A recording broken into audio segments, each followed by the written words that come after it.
Join Town Pump's Pump It Up Rewards Plus program and never pay full price for fuel again. Save 5 cents on every gallon every day at any Town Pump across Montana. Plus, earn and redeem points on your favorite in-store items to get free stuff with our clubs. Stop in and pick up a rewards card. Download the Pump It Up Rewards Plus app today. Or visit townpump.com/rewards to register and start saving. Town Pump. Right down the road. Pump it up. Oh, yeah. Big Sky Breakdown, SkylineSportsMT.com. Appreciate you for tuning in. Got a whole bunch of coverage coming up for you, but I figured get something new and live and interactive and multimedia up there on the website before we flood the pages with all sorts of feature stories. Got features coming up about the Eastern Washington women, specifically Jamie Loetta, as well as the Montana State women. Can they actually make a run after being so good the last couple of years and so young this year? And Northern Arizona's women, the tournament has sort of eluded them so far, but can they figure out a way to get it done? We'll also have profiles on Dylan Jones and Anand Moody on the men's side and a feature on the Eastern Washington men as well. So that's all coming up, SkylineSportsMT.com. We're joined now by Kyle Hansen. If you were a Western Montana person, you recognize him probably most readily from his role at K-Pax, but he's also sideline guy for Grizz football, and he's going to be the sideline guy for all the teams this weekend there in Boise. What's up, man? How you doing? Doing great here on site in Boise. It's beautiful. It's sunny, and this is my 4th time being at the tournament. The first time being the ill-fated 2020 tournament, so it kind of feels like a fever dream every time I'm here and we get through a full tournament. So rooting for that, and but it's one of the best times of the year and just a great venue and a great time to be here in Boise. Well, you got the enviable and unenviable task of doing all the sideline reporting and all the pre and post game analysis for this. So how's it been? What's the prep been like learning about all these teams? The prep's been good. It's interesting because obviously my primary role at K-Pax is just mostly covering Grizz men's and women's basketball and then dipping into Montana State once in a while. But by doing that, I already have a pretty decent feel for the league, and you see a lot of these players, and then communicating with other media members like you, Colter, and other guys who are my friends who know the league well and who cover these teams. It's easy to kind of touch base with these guys as well as those at the Big Sky Conference. And it's been a lot of fun because going through the prep and kind of seeing, now that they've released the all-conference teams and the individual awards, you kind of saw how people kind of separated themselves, and that's helped a lot. And then obviously kind of knowing some of these faces, like you look at, the Weber State women will begin on Saturday, but when you have Jaden Matthews and Darren Hickok, who've been there for 5 years, it's like I've watched them play pretty much their entire career when they come to Missoula and when we're here in Boise. So a lot of familiar faces. It's been a lot of fun because I now get to maybe focus my energy a little bit more into deep diving, which is always fun, and kind of do some roles that some of you guys get to do and look at these and have a lot more fun kind of prepping for just watching this and watching all these games. And been since college since I've watched a tournament front to back, so I'm excited to do that again. Nice. Yeah, I'm excited for you too, man. It's definitely a basketball junkie's dream. I got a rant. You don't have to participate in the rant, but the all-conference teams, I thought on both sides, the first team all-league was correct, except for the fact that they somehow added 2 extra spots. I don't know where this came into play. I don't know how we have like 7 spots on the first and second teams now, with 14 players on the women's side made first or second team all-conference. That seems like not necessarily in the spirit of what the title of the awards are. And I also just think that, man, if you are on a team that lost 11 or 12 or 14 league games, you just shouldn't be on the first or second team all conference, especially the first team all conference. Like, I'm looking at this men's squad. There's guys from NAU and Idaho State up there. And then, you got the second best player at Montana, Deshaun Thomas, down on the second team. Brandon Whitney's the best point guard in the league, I thought, this year. And he's an honorable mention guy. Like, that's crazy to me. Ethan Price, I thought, could have been the MVP, and he gets bumped off the first team out of the second team because of a guy from Idaho State. Like, I don't know. It just twists my brain in a bunch. And it's just funny because I do think that most of the top 10 probably deserved all conference on both sides, but they just threw in a whole bunch of other ones. And I don't know. I just think that you should prioritize winning a lot more than the statistics, because everybody's got to score and get rebounds in games. What does it actually mean? The winning is the thing that's the most important part. So I just had to get that rant in on here. No, you make a good point. It's interesting because obviously, you look at someone like Esmeralda Morales, who is a very great player, averaged 17 points a game, leads the women's side in scoring in the conference. But Portland State had a very bad year. They had a very difficult year. And then Jamie Loetta, to your point, you're mentioning you have a feature coming on her. She's the player of the year, averaged 13.3 points a game. That's 4 points, almost 4 points less per game. But just look, I guess, at the team element. And obviously some of that's out of their control. Obviously, if you have a deep team like Eastern Washington does, that plays into it. I think this is the first year they've done these extra slots. I will say I do like the addition of the all defensive team. I do like like that that a too. lot.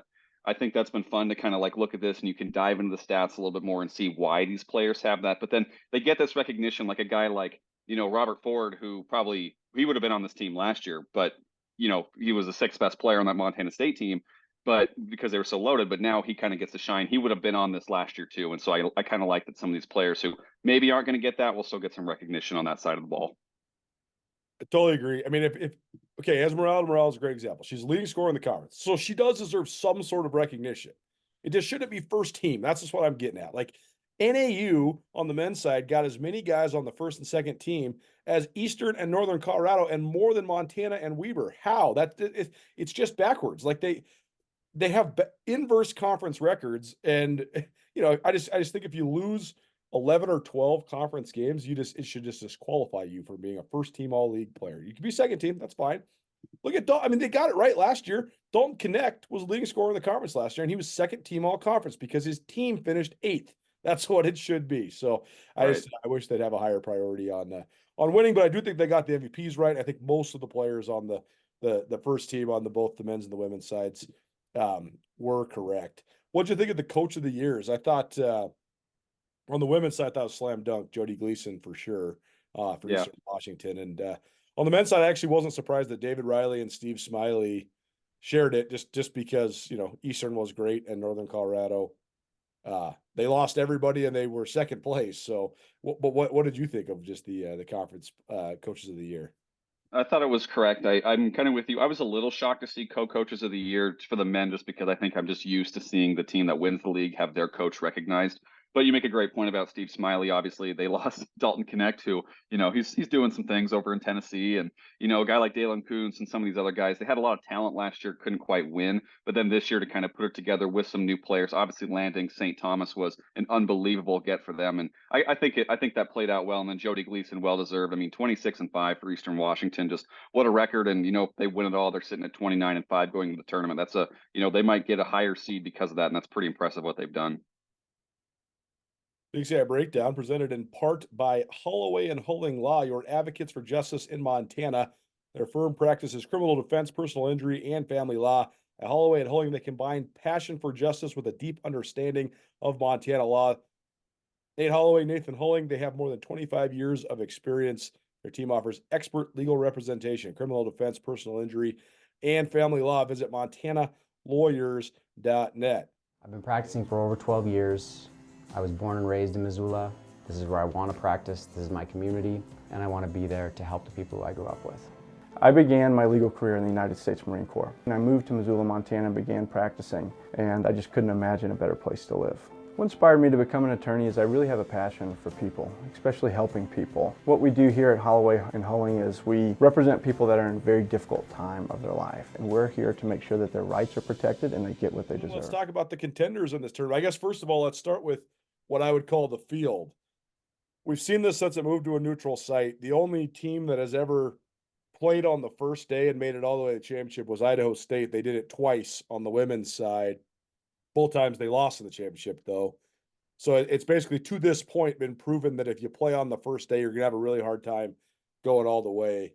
That said, is there any of the teams that are playing on Saturday or Sunday, sort of those first early games, particularly Saturday, that do you think could make any noise, or are we mostly just talking about the teams that got buys into the Sunday and Monday slots? Well, I think you could throw NAU into there, right? The men, were they first team? Didn't they play on the first day last year too? Absolutely correct, because they beat Eastern Washington on a buzzer beater in the quarters, and then they also ousted the Grizz last year. Man, it's funny how these all run together. I don't even remember what happened in last year's tournament.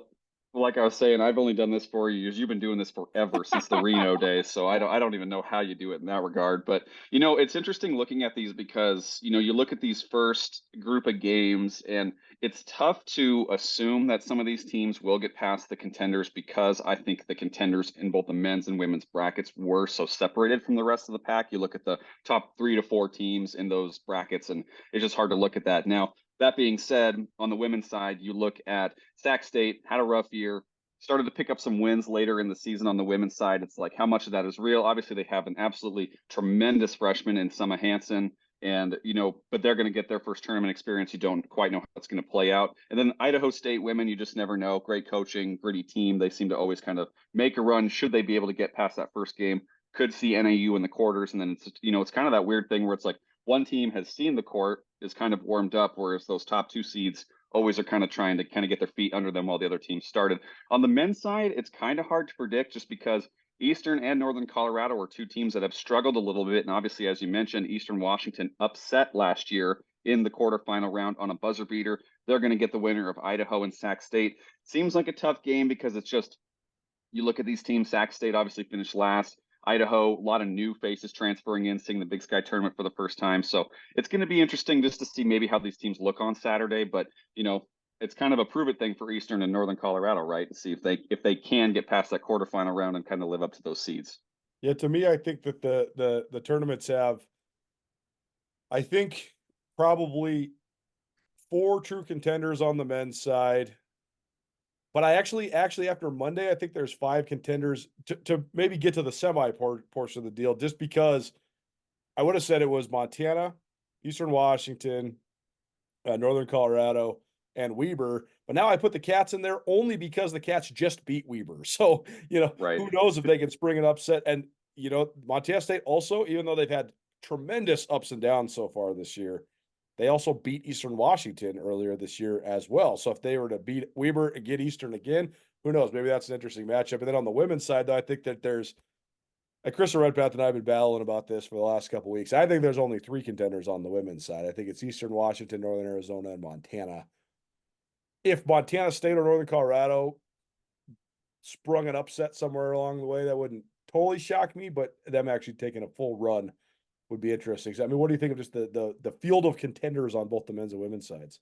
I think you're spot on with that. I think you look at the stay with the women's bracket. I mean, Montana State, just for the sake of coaching and what Trisha Binford has done. I mean, the season they've put together is as commendable as anything I've ever seen ever in college basketball because they have half a roster, at this point of the season with all of the injuries and obviously losing Lexi Deaton to start the year, who was your best player. And then all of a sudden it's just like injury after injury after injury keeps hitting them. Keep getting all these younger girls, and Natalie Picton all of a sudden is playing point guard, and there's your point guard of the future, and it's just all these. It's just a very impressive job that she's done. So should the Cats beat Northern Colorado, who Northern Colorado's had like spurts of success this year? Obviously they rolled the Lady Grizz down in Greeley, but should the Cats beat them? Got to feel maybe they're feeling confident against Eastern Washington. Same thing. They've played a game. They've seen them. It comes down to coaching in some of these scenarios too when you get to the semifinals and the championship. But I'm kind of with you there too. It's just kind of those top 3 teams seem to have been the most consistent, even though they may have dropped some games here and there. And I think that's a big thing. On the men's side, same thing. That 4-5 game between Weber and Montana State, the rematch of Monday's game, excuse me, is just as exciting and just fascinating as anything in this bracket. I mean, it's a bummer we have to wait till Monday to see it, but who comes out of that will be interesting because, as you mentioned, they both have wins against Eastern Washington. Can Eastern kind of put it together after last year's snafu? And then on the other side, the Grizz have lost to Northern Colorado twice. What's that third game going to look like? But the Grizzlies also have to get past Portland State, who rolled them in Portland. So the men's bracket just feels like it could be a lot more sporadic than the women's. It's so funny how every team has a team in the league that's maybe not one of the top contenders. That's a bad matchup for them, right?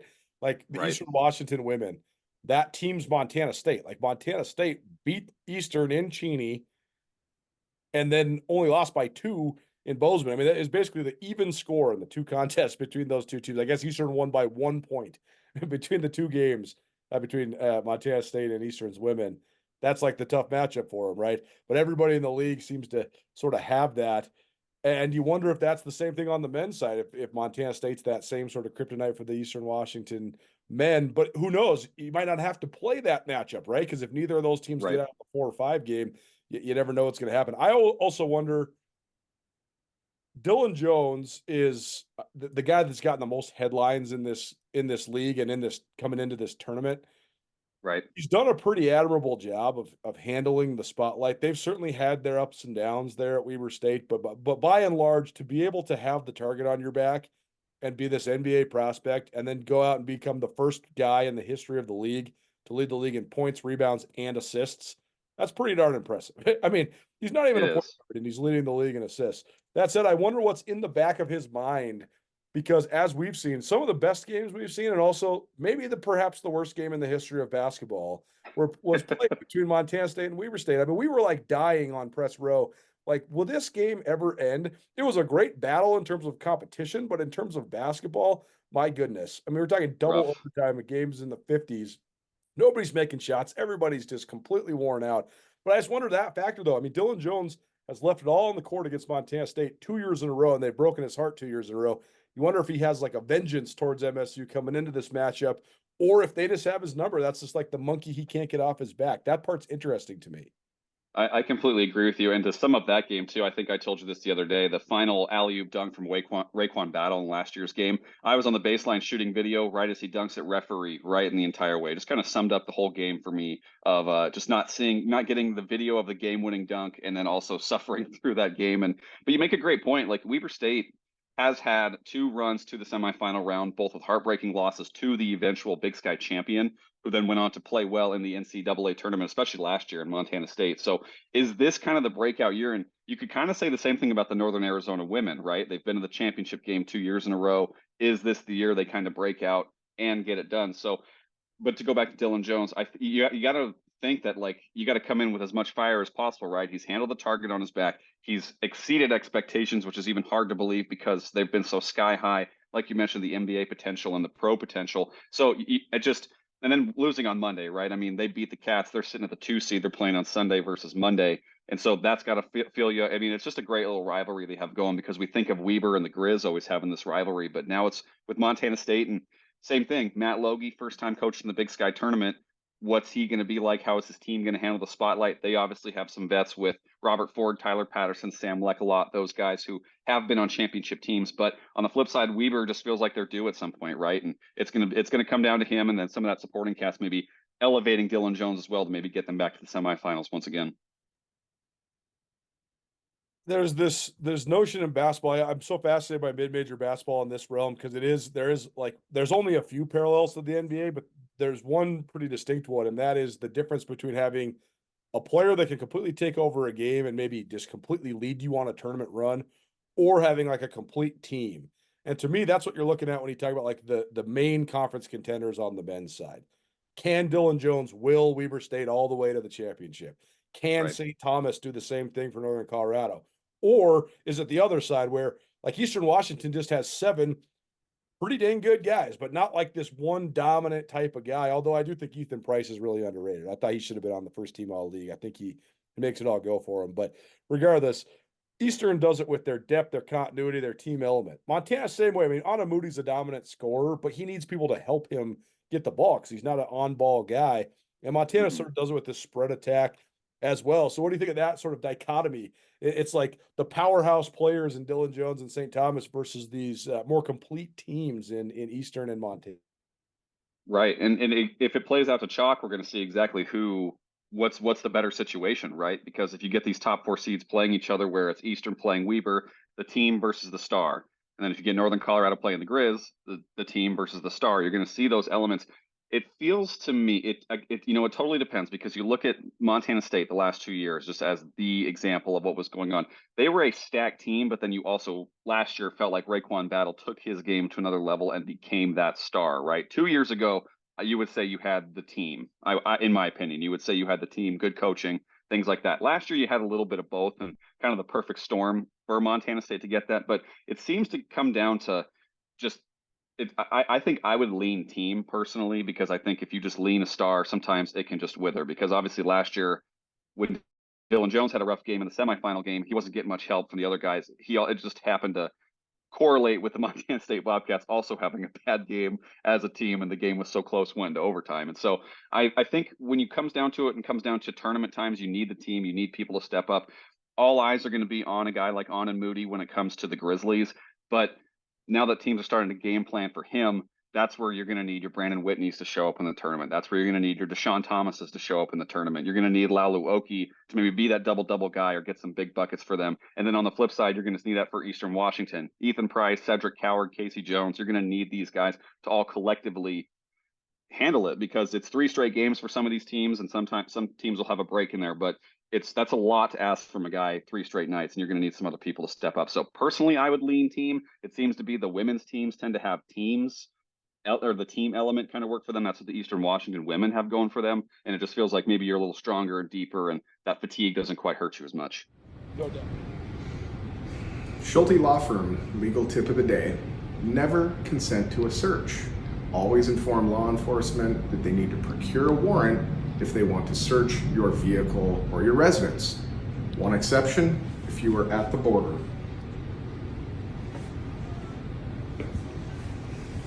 No doubt. And I mean, that's the thing with Weber's the greatest example of it, right? Because you like absolutely have to have Dylan Jones score 28 to 35 points for you to be in contention. Like that, they run the whole thing through him. I mean, they don't even take the guy out of the game. Like he just Right. plays the whole time, and he just has the ball pretty much the whole game. So, yeah, but then it's like if you shut him down, you could just get completely blown out of the gym, and we've seen that happen to Weber in the past when they have been so centric on this one guy. A question on Montana. They really have, I think, great continuity. The thing about this Grizz team that's been different than in the past is we've seen them have these like ebbs and flows. Well, they'll lose like 3 or 4 or 5 in a row, and then they'll have these like come to Jesus meetings in the locker room where they all freak out on each other, and then they win 6 in a row. Well, this team has actually just been like, okay, every time they've lost, they bounce back with a win, and they didn't really get hot, but then they started getting a little hot towards the end of the year, and then they put together a nice stretch. Part of that's just because of their experience, their continuity. They play well with each other. But what do we think about the return of Money Williams? We saw him for 4 minutes against Idaho State the other night. He himself is a great individual talent. How does that fit into the mix, though? Is it disruptive? Is it good? Is it bad? Is it an advantage? Is it a disadvantage for the Grizz? Where are we at with Money Williams? Money Williams would be interesting. My personal expectation is that I don't think he will play much, if at all. I think it was kind of just getting him back into game flow. I think maybe he gets some time if there's a blowout or something like that, but I think you could mess up with rotations a little bit. I think his redshirt year is unattainable at this point. I think that's kind of one reason they threw him in against Idaho State on Monday. And so I don't know. I mean, he could be the wild card. He looked rusty, but that's what you would expect for a guy who's been out for over 2 months.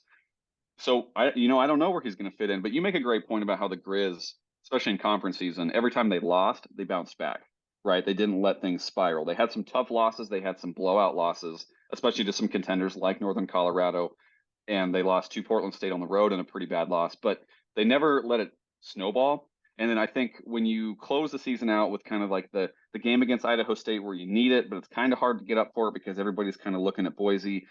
Slow first half, they're tinkering with some things and they kind of just go. I think that was important for them. So I don't know. The Grizz, it's going to be interesting how they do these rotations because we've seen Jackson Knapp's minutes kind of ebb and flow. We've seen Jordan Williams kind of ebb and flow a little bit. So who's going to be those guys off the bench that kind of steps up for them? And they're going to need some of that because you just, like I said earlier, you just can't really rely on these guys over 3 games. You need some of these other guys to step up. And Jackson Knapp has proven at times this year to be a great defensive player, to be that hot scorer like he was against Montana State on the road.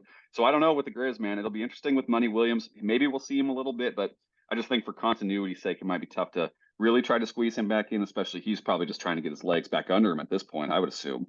No doubt. All right, Eastern Washington will win this. We're talking men's right now. Actually, let's do women's first, and then we'll come back to the men. The Eastern Washington women will confirm and affirm their number 1 seed and make a run in this tournament if they play mistake-free basketball and if all of their stars show up. Jaleesa Lawrence, Aaliyah Alexander, Jamie Loetta. I think if everybody shows and they just keep that consistency, I think Eastern Washington will be the team to beat in this tournament. I agree. I think that it's interesting because they're going to potentially have the team. I don't think it's the best team they'll play, but they have the worst matchups for them awaiting in their second game. Because I do think that Northern Colorado took them down the wire in Cheney, and Montana State handed them one of their 2 conference losses. So, and they're the only ones that sort of play a similar style. It's sort of a beat you up type of style. Okay, Northern Arizona's women will win if Sophie Glancy plays the way she's been playing all year at this hometown rate. girl, right? She's from Boise, Yep. so that's a fun fold. Yes, I think they are also a sneaky deep team. You have Aaliyah Beatty on this team who has been on a Big Sky Championship team before. I think kind of same thing with Eastern Washington. If Sophie Glancy stars and she gets the supporting cast she needs and good coaching, they're able to get over that hump in the third time around if they can get back to the championship game. And now the most interesting team in the entire tournament, the Lady Grizz. I think that this Lady Grizz team, I think that we have been harder on the Lady Grizz on Nuanez now than any women's basketball team we've ever covered. And why is that? Because they are so apparently talented. Like when you watch them, they have so many good players. When they are moving the ball and doing what they do, they're one of the most entertaining offensive teams I've ever watched in women's college basketball. That's straight up the truth. But then they have these lapses, and I think that they are hoping that that's a thing of the past because they hasn't had a meltdown in a little while. You know, their last meltdown was against Sacramento State on the road, and they somehow snatched victory from the jaws of defeat and got a win. And then they've been pretty darn steady since then. And I think the lineup change, put Gina Markson in the lineup, in the starting lineup has really helped them. But we have seen the Lady Grizz win exactly one tournament game since it's been at a neutral site. That has also coincided with, of course, Robin Selvig's retirement. Lady Grizz will win this tournament if what? If they don't let the moment get too big for them, to go off of what you're saying, because I don't believe they've ever won in Boise. I believe that one win was in Reno. Yep. So it's time for them to stop letting the moment get too big for them and for them to play to their capability. Because last year, same thing, struggled against Eastern Washington. They've struggled against NAU in seasons past. It's time. I think if they win that first game, they're as dangerous as any team because they have finally gotten rid of that boogeyman and now then can finally put some of those ghosts to bed. I totally agree. They got to just buck the narrative of not being able to win in the first round. Like, how crazy is this? There's only one team, men's or women's, in the entire league right now that has never won a game in Boise, and it's the Lady Grizz. It's not like Weber State's women have been like terribly bad the last couple of years. They still won games in the tournament. So they got to just get the monkey off their back. And if they do, I think they can roll. I actually think that their side of the bracket is more favorable. Beating Idaho State gets them the Idaho matchup and means they didn't have to play Idaho State again. That's a great thing for the Lady Grizz in the first one. They just got to get it done against the Vandals. And then that NAU matchup, that could be a really, really fun game. So you're talking about two up and down teams. If it's a 2-3 in the semis, that could be big time. So we'll see. I totally agree with you. All right, let's transition to the men's side then. I guess, first of all, is there any world in which you think either of the teams in that 4-5 game could actually make a run at the championship, Weber State and Montana State? You'd probably say Weber could because of Dylan Jones. What about the Cats? Could the Cat men make a run at the championship if they put it together? I think the Cat men could. I think it would all come down to matchups, right? And just kind of who's kind of stepping up at this point. But between the two of them, I think Weber is definitely the most likely in that scenario just because of leadership, star power, veteran experience, coaching experience. I would say I think Weber is as possible a team to win this tournament as any, for sure, especially if they get past the Cats to start. I think we know Northern Colorado, it's all about St. Thomas. I think we just leave it at that. Montana, they won this tournament if Anand Moody is given the keys to the car. Yeah. I think if Anand Moody we saw it last year against Idaho State. He goes off. We've seen it throughout this year. I think if he becomes the focal point, he scares teams more than anybody else does. He's the guy that teams now prep for. Brian Holsinger actually made a really good point to me about this, about the women's team and why he believed Carmen Gfeller should be first team all conference. I thought it was very interesting. Teams prep for Carmen. That's right. Now if based on her stats, she obviously had some struggles throughout the year, still had a great final season with the Lady Grizz, but teams always were preparing for Carmen, and that freed up other players. I think it's the exact same way with the men, especially with Anand Moody. Deshaun Thomas, Brandon Whitney, they're not prepared for in the way Moody is because he's electric. He gets the crowd into it. He's a showsman, and then he's obviously a sniper from deep. So I think if he's given the keys to the car, if they say, hey, it's your final run, go be great. He's perfect mold for a guy in March, to make a run like this. And then that will free up the Whitneys, the Deshaun Thomases, the Okies, the Josh Vasquezes to open up. So I think if Moody is the guy, I think the Grizz are a very scary team. And then last one, Eastern Washington, the top seed. They'll make a run at this thing and take home the title if.